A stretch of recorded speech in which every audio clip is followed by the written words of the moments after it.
د نن ورځې مهم خبر له کندهاره کابل ته تر ستنېدو وروسته د پاکستان سفیر متقي سره ولیدل. دا چې لیدنه کې څه ویلي دي دوستانو، که تاسو هم غواړئ چې پوه شئ نو همدا اوس زموږ یوټیوب چینل سبسکرایب کړئ تر څو زموږ نوي او تازه خبرونه تر تاسو ته ورسیږي. د بهرنیو اړیکو سمبالول چې د یو حکومت د بهرنیو چارو وزارت مسؤلیت وي، د طالبانو په رژیم کې واک او اختیار له کندهار سره دی. د پاکستان سفیر د طالبانو د کندهار والي ملا شیرین سره تر کتنې وروسته په کابل کې امیر خان متقي سره لیدلي دي.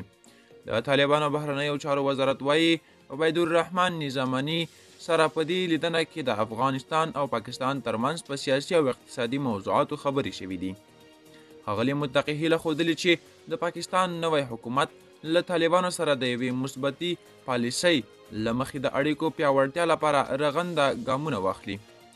د پاکستان سفیر ښاغلي نظامني له قوله ویل شوي د افغانستان او پاکستان ترمنځ اړیکې ډېرې ارزښتناکې دي او نوی منتخب حکومت د اړیکو د پراختیا لیدلوري لري او هڅه کوي د شته ستونزو د له منځه وړلو په برخه کې ګډ کار وکړي.